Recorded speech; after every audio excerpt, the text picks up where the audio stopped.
Bicycle বিষয়টাকে যে choice করা হয়েছে, মানে এটা একটা বোধহয়, মানে জানি না আমি, যে ওয়ার্কিং ক্লাসের মানে কমন ম্যানের একটা যে বাইসাইকেল এই প্রতীকটাকে রেখে করা হয়, তো মানে বাইসাইকেলটাকে চয়েস করার জায়গাটা এটা আমার একটা খুব ব্যক্তিগত অভিজ্ঞতার থেকে আমি আগে জিনিসটাকে ধরে বলছি। বলো। আমার ছোটবেলা কেটেছে নৈহাটিতে। তো সেই অঞ্চলে প্রচুর মিল ছিল, কারখানা ছিল, বড় বড় কারখানা। সেখানে 3 শিফটে কাজ হতো এবং বেশিরভাগ মানুষজন, অনেকে বাঙালি এবং অবাঙালি যারা ছিলেন, সাইকেলে করে দিতেন।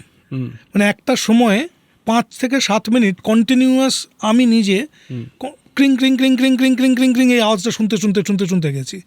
শ্রমিকদের প্রতিভুর মতো করে তারা ওই বাড়িতে যাবে, আবার খেয়ে দিয়ে হয়তো আসবে, অথবা শিফট চেঞ্জ হয়ে অন্যরা ঢুকছে, যাচ্ছে এবং আসছে যে মানুষগুলো, তারা সবাই প্রায় বাইসাইকেল ইউজ করতো। এবং এই সময়টাতে, এই ইটালির যে সময়টা, সেই সময় সবচেয়ে সুলভ যান আর কি হতে পারে? বাইসাইকেল, সম্পূর্ণভাবে। এবং আমরা ওখানে বেশ কিছু শটে দেখেছি যে আজকে কলকাতায় আমরা যেটাকে বাদুড়ঝোলা বলি, সেরকম বাদুড়ঝোলা হয়ে এই বাসগুলো, বেঁকে চুরে বাসগুলো এসে দাঁড়াচ্ছে, তাদের পাশ দিয়ে প্রচুর বাইসাইকেলে করে লোকে যাচ্ছে। এবং সিনেমার শুরু থেকে কয়েকটা রেফারেন্স আছে যে এটা এমন এমন জায়গা, যে জায়গাগুলো নগর তৈরি হচ্ছে আবার নতুন করে। ব্যাকগ্রাউন্ডে ভ্যালি তখনও রয়েছে।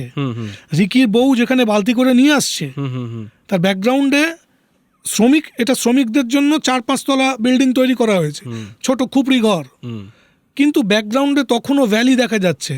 অর্থাৎ নতুন করে উপনিবেশ, নতুন করে জায়গা তৈরি হয়েছে, বড় শহর ভেঙে গেছে গোলা পড়ে বা বোম পড়ে, যেটা ওদের রিয়ালিটি। সেই রকম একটা সময়ের গল্প হচ্ছে এইটা। তার মধ্যে দুজনকে বেছে নিচ্ছে। এবং হ্যাঁ, বাইসাইকেল তো একটা শ্রমজীবী মানুষের একটা তো প্রতিভূ সে সময় বটেই।